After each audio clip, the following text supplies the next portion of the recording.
we're at a major inflection point in college football. And what I mean by a major inflection point in college football is players can now be paid, and that is rapidly altering the dynamics of how college football recruiting happens. And so it's not also just that players can be paid effectively. It's that players can be paid, and you're also dealing with a new liberalized transfer policy. And let me explain how I think big picture this lines up. Let me start here. There is a difference between paying a player for name, image, and likeness and paying a player to go to a specific school.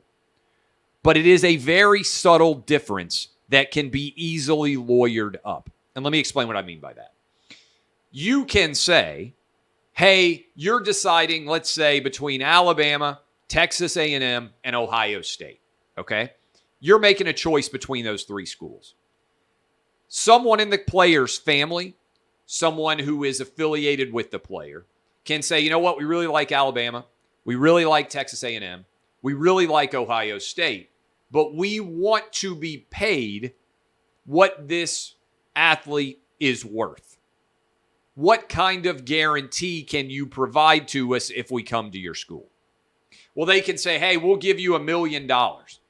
And as part of that $1 million, that's NIL money, that's name, image, and likeness. We're going to have you show up and do 3 different athletic autograph signings.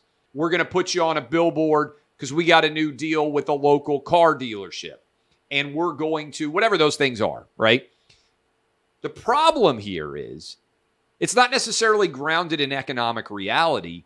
And the NILs themselves, these collectives, don't necessarily have to be profitable, right?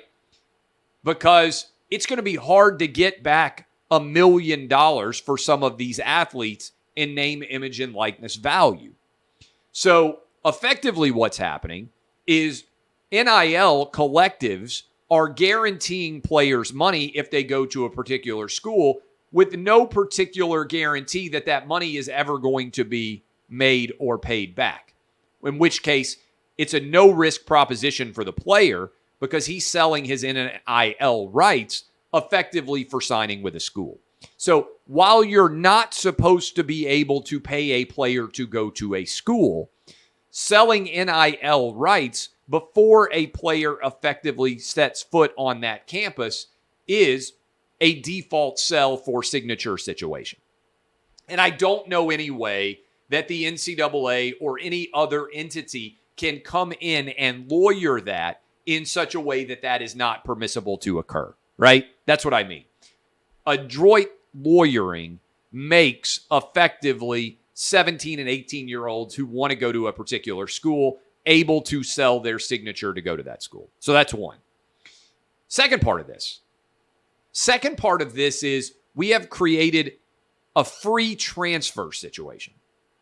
So not only are you suddenly allowing players to be paid to sign with particular schools, you are also allowing players to decide to go into the transfer portal and sell their signatures again, right? So this is what I think is creating sort of this Wild West universe.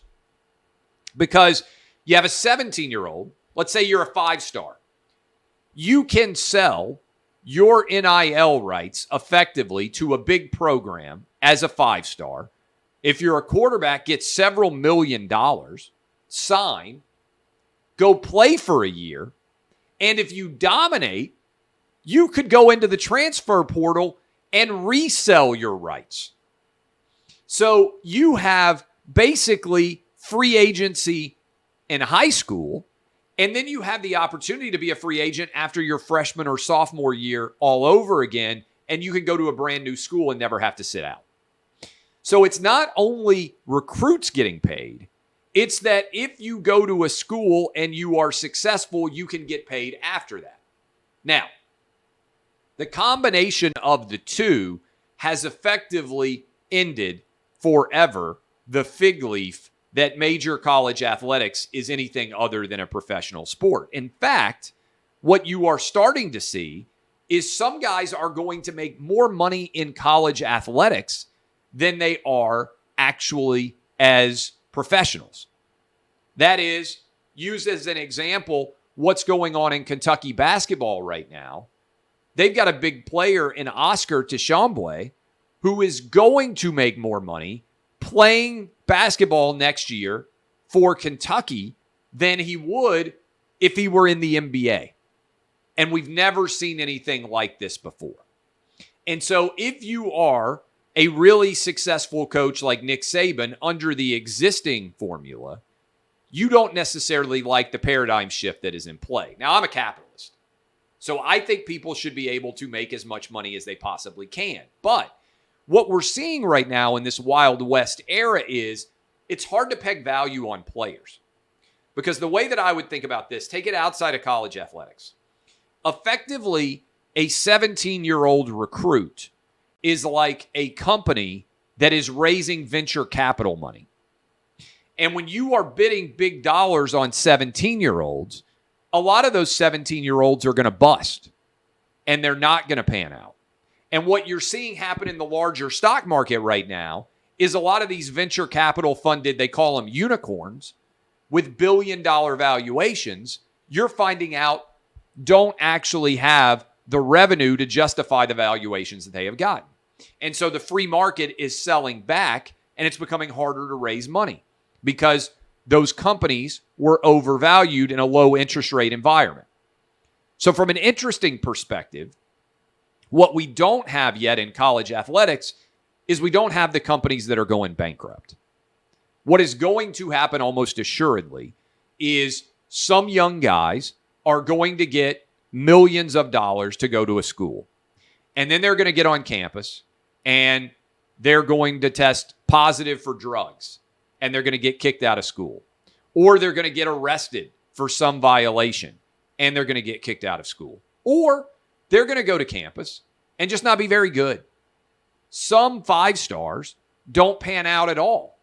And when that happens, there's going to be an adjustment in the marketplace because some of these rich guys are going to say, wait a minute, I just gave $1 million for a dude who didn't even last a year on a college campus.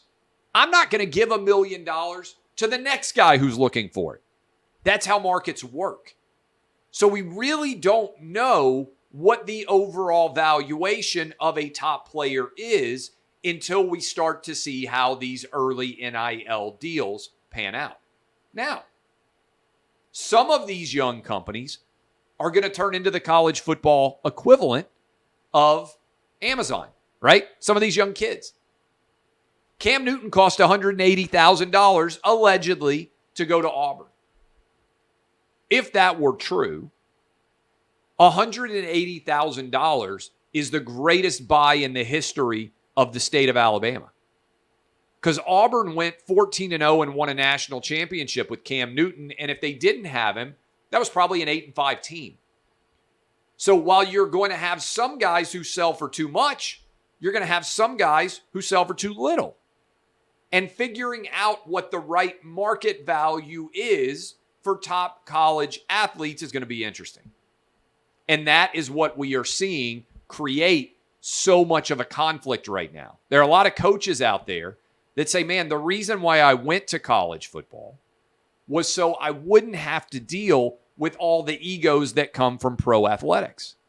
Well, when you've got players in your locker room making millions of dollars and you've got other players making zero, how do you reconcile that?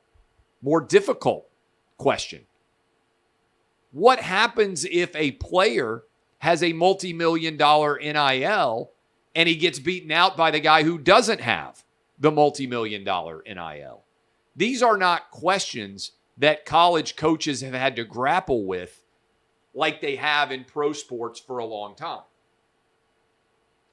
So, look, this is going to be a really difficult scenario to figure out because I don't know, given the NCAA's losses in the Supreme Court, how the NCAA ever implements a rule without violating antitrust law going forward.